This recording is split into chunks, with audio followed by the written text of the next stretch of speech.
Hey everybody, I'm Mr. Herzl. I'm the Social Studies Coordinator at Life Schools, and I'm going to run you through this really quick. It's going to be a shorter video than I usually do. This week we're going to talk about, first in this video, I'll talk about mainly the Federalist and the Anti-Federalist, what you need to know about them for the STAR test, and what the state of Texas wants you to know. And then in the next video you're going to watch for this, you're going to learn about the Bill of Rights. So let's go ahead and dive in and get started. All right, so constitutional principles, you already learned about this last week, but we're just going to go over them again. Just basically the idea of ratification of the Constitution. If you look down at the bottom, we're going to talk about these ideas of republicanism, checks and balances, federalism, separation of power, popular sovereignty. And then 8.17, let me turn my little pointer on here.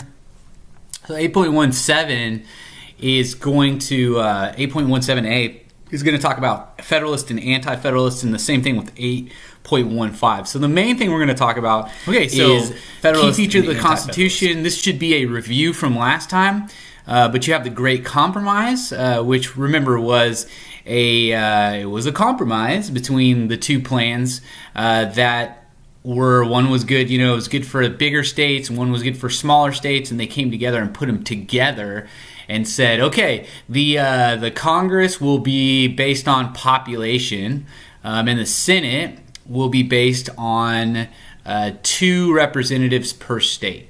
So that's the way that they made the big states happy, and they made the small states happy at the same time. And then we know about the 3/5 compromise, that slaves counted as 3/5 of a person for both representation and tax purposes. Now, why was that representation important? Well, because remember the Great Compromise. If you look at the House of Representatives, it's based on population, and the South wants they want to be counted for as much population as possible. And so, they wanted all their slaves to count, and the North said, not so fast. Like, you don't even recognize them as people who can vote. How are you going to recognize them as part of your population? And so they compromised with the 3/5 compromise. And again, that's a review from last time. Okay, so ratification, like, that's a big fancy word for just passing it.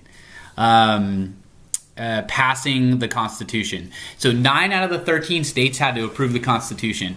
And so you had certain groups of people that came out for approving the Constitution and came out against approving the Constitution.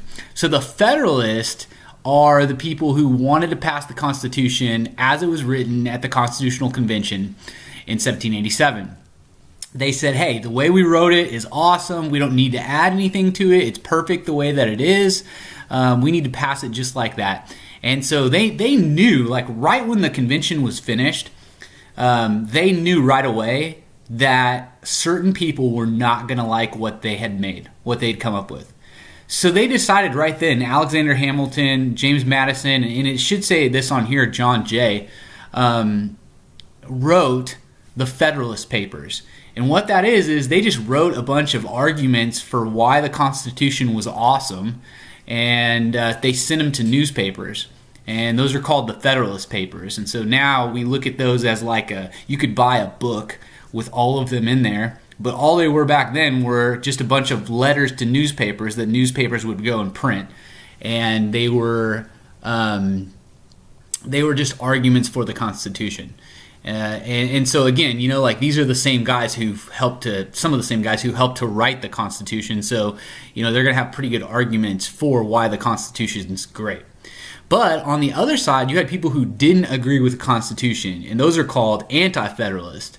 And so, the reason why they didn't agree with it was there was no Bill of Rights. So the states were protected in the Constitution. They were relatively protected. There were things like checks and balances. Each state was guaranteed to have a republic form of government. So it's a good document, but the people were like, hey, who's protecting us? Like, who's guaranteeing us our rights, individual rights? You've outlined in the Constitution where federal power lies. So, you've said things like the legislature has the power to do this, and the president has the power to do this. But what about our rights? Nobody's guaranteeing us those rights. And the Federalists, they came back and they argued and they said, well, there's no reason why we need to put those in writing. And even if we do put them in writing, there's no way we can include them all the rights that you have, these God-given rights. And so why would we put those down in paper? And even if we did put them down in paper, we would leave some out, and would that mean that you didn't have those rights? So they kind of argued back and forth about this point. But the Anti-Federalist, just remember, the Federalists wanted the Constitution just as it was written in the Constitutional Convention in 1787. The Anti-Federalists want a Bill of Rights to add to it. They want to be guaranteed their own personal rights. And that's going to become very important because they do get a Bill of Rights. And that is what really the basis for a lot of things that we argue about today is based on, the big argument about guns today. Should we have guns? Should we not have guns? Well, it's all due to the fact that in the Bill of Rights we were given that right. That right is protected. The government can't give us rights. God gives us rights. But the government cannot infringe on those rights, which means that they can't take them away. Okay, so if we go down here and look, yes, the Federalist, it was a collection of 85 essays. It was written by James Madison Hamilton, and there we go. There's John Jay. All right, so again, just to go over these arguments again, the Anti-Federalists, they're the ones that are against the Constitution as it's written. They want to add a Bill of Rights, or some of them just want to do away with it. They liked the Articles of Confederation.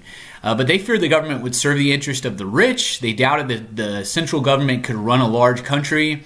And there's no Bill of Rights. There's no protection of individual citizens and the God-given rights that they have. If you look at the Federalist argument here, their argument is a division of power. So they say, look, we set up this system. We took the best of all these countries that have come before us and all of these systems and these really, really smart individuals during the Enlightenment like John Locke and Rousseau and these people that were really influential in political science and political thinking and philosophy. And we used all of the best of all of those things and we brought them together. This is, they're like, this is going to be the best system that's ever been. So they think it's great and that it should be ratified right away. Okay, just going over, so that's the Federalists and the Anti-Federalists on those other slides, but going over the new Constitution, remember these ideas, okay? We talked about them last week, but you're going to have to know what they are.